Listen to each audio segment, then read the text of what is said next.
Wisdom, the final frontier to true knowledge. Welcome to Wisdom Trek, where our mission is to create a legacy of wisdom, to seek out discernment and insights, to boldly grow where few have chosen to grow before. Hello, my friend. I am Guthrie Chamberlain, your captain on our journey to increase wisdom and create a living legacy.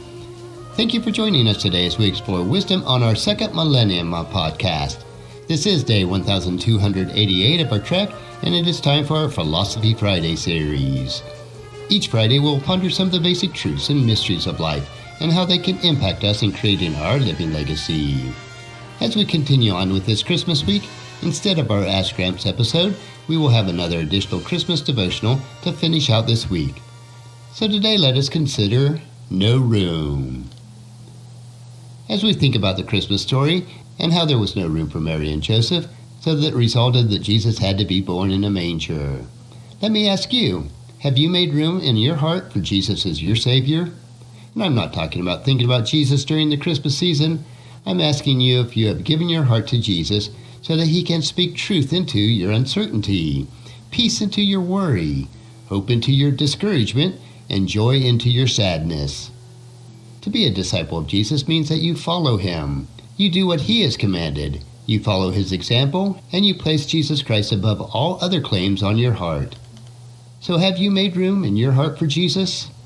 You see, I am sure if folks had known who Jesus was before He was born, that there would have been many people in Bethlehem who would have made room for His little family and for His birth. However, most were busy with guests in our town for the census, or were working to make a little bit of coin off the out-of-town folks, who were at this point crowding their streets. Jesus came into the town in the womb of a simple Jewish woman, and no one noticed them. At least not until the angels alerted the shepherds, and they began to tell their story. So there was no room for these two God-fearing people who were expecting their first child. There was no room for Jesus Christ, the King of Kings, the Savior of the world. Today, however, I am asking you if you have room in your heart for Jesus. Not just a quick acknowledgement of Him to fill in December with a touch of Christmas. Jesus wants to take up a permanent residency so His character and compassion can permeate your hearts. Jesus wants your heart to be His home until He can bring you home to be with His Father, where you will be at your final home. Jesus is here, and He is also near. So have you made room for Jesus all the year through? Notice how simply Luke tells the story of Jesus' birth. Notice the sad state of affairs in the end. I'll read Luke chapter 2, verses 1 through 7. And at the time of the Roman Emperor, Augustus decreed that the census would be taken throughout the entire Roman Empire. This was the first census taken when Quirinius was the governor of Syria. All returned to their ancestral towns to register for this census. And because Joseph was a descendant of King David, he had to go to Bethlehem in Judea, David's ancient home. He traveled there from a village of Nazareth in Galilee. He took with him Mary, to whom he was engaged, who was now expecting a child. And while they were there, the time came for her baby to be born. She gave birth to her firstborn son. She wrapped him snugly in strips of cloth and laid him in a manger, because there was no lodging available for them. More than that there was no room in the inn for Jesus, most folks of that day did not have rooms in their heart for Him. But for those who did, they certainly benefited.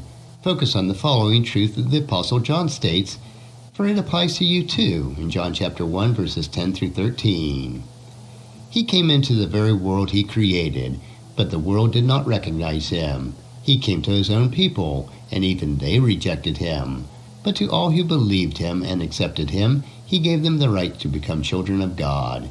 They are reborn, not with physical birth resulting from human passion or plan, but a birth that comes from God. Jesus is knocking at the door of your heart. Have you made room for Him? Not just at Christmas, but for always. Notice the promise that Jesus made when you do make room for Him in Revelation chapter 3, verse 20. Look, I stand at the door and knock. If you hear my voice and open the door, I will come in, and we will share a meal together as friends. And that's a wrap for today's question. Join us again next Friday for another question on our Ask Gramps episode. Our next trek will be Meditation Monday, we will help you to reflect on those most important areas of life.